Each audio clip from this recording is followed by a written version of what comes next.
a maior reserva do mundo de bismuto fica exatamente na China. Isso significa que, sendo pioneiros na tecnologia e tendo a maior reserva do planeta desse elemento, Pequim está muitíssimo na frente nessa corrida. E isso aí, meus amigos, traz uma grande preocupação para os Estados Unidos e para o Brasil. Por quê? Porque os Estados Unidos estão agora muito preocupados com esse avanço tecnológico que coloca mais uma vez Pequim na frente dessa corrida e traz uma preocupação para o Brasil, porque a gente sabe que tem elementos desses aí, como o grafeno, em muita abundância no Brasil. Então, mais uma vez, o Brasil no meio do conflito entre as duas potências, passando projétil para tudo quanto é lado, e a gente no meio dessa briga entre os gigantes. E agora, meus amigos, como é que fica? Se esse tipo de chip ganha escala, quem controlar o bismuto vai controlar não apenas o próximo salto da computação, o próximo salto da inteligência artificial e o próximo salto no setor bélico, tá?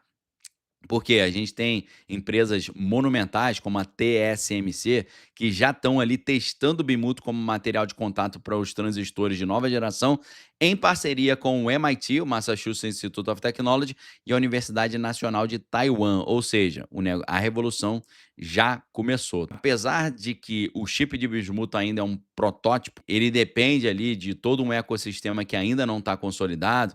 A gente sabe que produzir o bismuto com essa dopagem de alta pureza, criando camadas com precisão atômica e alinhando o grafeno em larga escala, ainda é um processo que não está consolidado, ainda precisa de muita robustez ali em toda essa cadeia de produção do silício.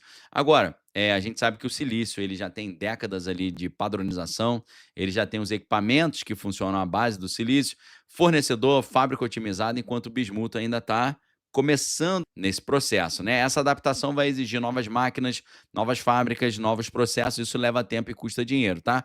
Mas o sinal já está sendo dado. O bismuto, o grafeno, as chamadas arquiteturas verticais e essa frequência acima de 500 GHz sinalizam que um novo modelo, um novo paradigma.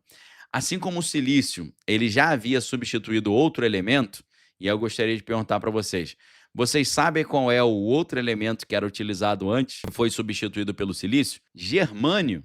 E os chips, eles substituem os tubos a vácuo.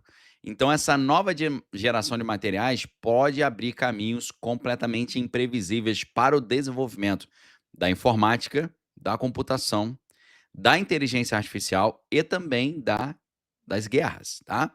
Porque os chips são agora mais rápidos, finos, inteligentes e mais até, presta atenção no termo que eu vou usar, conscientes. Ou seja, a gente sabe que nenhuma revolução acontece sozinha, nenhuma tecnologia já nasce consolidada. A gente sabe que o sucesso do bismuto vai depender da indústria, do investimento, mas a gente sabe que nós só ficamos sabendo da tecnologia quando ela já tem 30 anos de uso. Então, por esse critério, podem ter certeza que a indústria do bismuto já está muito avançada. Quais são as reservas de bismuto e grafeno no Brasil e como isso poderia aumentar ou acirrar a disputa entre Pequim e Washington pelo acesso a esses elementos brasileiros? O Brasil tem reserva de bismuto. Só que, pelo menos pelos dados que a gente tem disponíveis hoje, a gente não tem uma quantidade exata ou uma relevância global em comparação com os grandes produtores.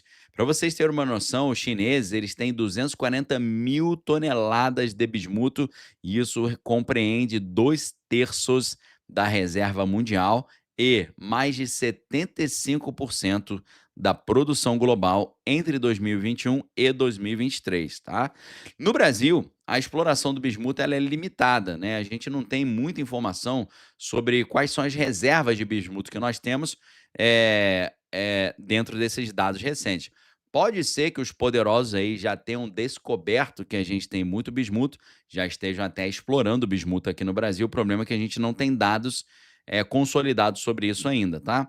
A mineração do bismuto no Brasil ainda acontece em pequena escala. Frequentemente ali o bismuto ele é um subproduto de outros minerais e não é destacado ali como um recurso primário quando a gente compara, por exemplo, com o nióbio, com as terras raras e com o grafite, que produz o grafeno. Então, a falta de dados específicos sugere que o Brasil, pelo menos hoje, não é um grande player global no mercado do bismuto, só que a gente sabe que essa capacidade de exploração pode crescer com investimentos em pesquisa e infraestrutura. Agora, o grafeno, a partir do grafite, já é outra situação. O Brasil, no caso do grafeno, ele é um dos principais detentores de reservas de grafite, que é a matéria-prima para a produção do grafeno. O Brasil tem cerca de 74 milhões de toneladas de reserva de grafite, e isso representa 24,6% das reservas globais. Somos o terceiro maior detentor mundial do grafite, perdendo apenas para Pequim e para outros países. No entanto, a produção brasileira de grafite e de grafeno ainda é muito subaproveitada. A gente tem apenas 73 mil toneladas extraídas anualmente, o que equivale a 4,56% da produção global. Em 2021, o Brasil inaugurou a primeira e a maior fábrica de produção de grafeno da América do Sul, com a capacidade ali de produzir 5 mil quilos, 5 toneladas por ano. Onde está essa fábrica? Lá em Caxias do Sul, Rio Grande do Sul. Essa iniciativa ela foi apoiada tanto por patrocínio público, mas também parceria com empresas e universidades, como é o caso da Universidade de Caxias do Sul e a Embrapa. E isso sinaliza o potencial do Brasil para se tornar um player relevante na produção do grafeno, especialmente devido às propriedades do metal, como a sua leveza, condutividade e a sua alta resistência. A disputa entre Pequim e os Estados Unidos pelos minerais críticos, a gente está falando bismuto, o grafite, o grafeno, ela tem se intensificado muito devido à sua relevância para tecnologias avançadas, né? Esses elementos, o bismuto, o grafite e o grafeno, eles são importantes para os semicondutores, para as baterias, para a energia renovável e também para os equipamentos bélicos. O Brasil, com as suas reservas de grafite e potencial para o bismuto, já entra no centro aí dessa disputa geopolítica. O bismuto ele tem, assim como o grafeno, importância estratégica. O bismuto é muito promissor para a geração desses novos semicondutores, né? O grafeno também é essencial para a interconexão nos chips avançados, bateria de alta performance e tecnologia de transição energética. A capacidade do Brasil de produzir o grafeno em escala industrial, isso combinado com a sua vasta reserva de grafite, torna o país ali um alvo estratégico, tá? A China, que é a maior consumidora de matéria-prima metálica, ela já investe em projeto de mineração no Brasil, enquanto os Estados Unidos está buscando diversificar as suas cadeias de suprimento para reduzir a dependência chinesa. Quais são as ações que os chineses já estão tomando aqui no Brasil?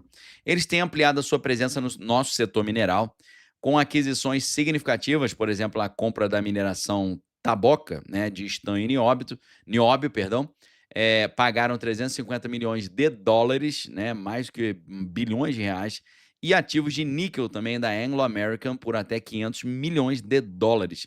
Essas aquisições ali mostram a estratégia de Pequim de assegurar o fornecimento dos metais críticos, que vai incluir um grafite, para a indústria de transformação. Pequim também domina o refino de minerais críticos, como terras raras, o que lhes dá uma vantagem competitiva muito grande. Agora, o controle de 70% das reservas mundiais de bismuto reforça a posição de vanguarda e controle de Pequim, mas o Brasil poderia ser uma alternativa para diversificar essa oferta global, caso a gente invista em exploração e processamento. A gente sabe que no caso americano, os Estados Unidos ali, sob a gestão do presidente Donald, estão com um interesse explícito nos nossos minerais críticos, incluindo o grafite e também o bismuto, como parte de uma estratégia para reduzir a dependência da China. Nesse ano de 2025, o encarregado de negócio dos Estados Unidos, o Gabriel Escobar, ele se reuniu com o Instituto Brasileiro de Mineração, o IBRAM, para discutir o acesso a esses recursos em meio às tensões tarifárias. O Brasil, ali, com a sua importante matriz energética limpa, com a sua tradição mineradora, é visto como um parceiro estratégico muito importante. No entanto, a falta de capacidade de refino aqui no Brasil e de processamento limita a habilidade do Brasil de agregar valor localmente, o que os Estados Unidos podem explorar com investimentos em tecnologia e também em infraestrutura. Só que essa disputa, meus amigos, vai se acirrando. Pequim usa sua posição dominante nos minerais críticos como ferramenta de pressão diplomática, né? Como visto nas restrições de exportação de bismuto, tungstênio e outros minerais de 2025, em resposta às tarifas norte-americanas. E então, a rápida tomada de decisão de Pequim e os investimentos diretos no Brasil, com a compra de mineradoras, dão vantagem a eles na corrida por esses recursos. Os Estados Unidos, por outro lado, já adotaram uma abordagem mais lenta, né, focada ali nas cartas de intenção e nos acordos diplomáticos, mas com interesse crescente em diversificar os fornecedores. A pressão do presidente Donald para acessar os minerais brasileiros, incluindo grafite, pode levar a negociações comerciais que incluem isenções tarifárias ou investimento em infraestrutura mineral do Brasil.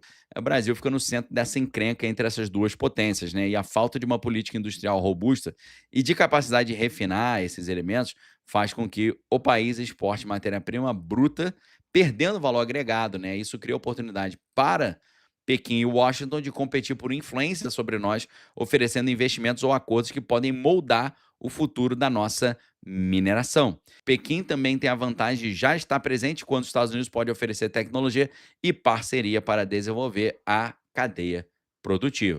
Isso traz uma série de impactos sobre o Brasil.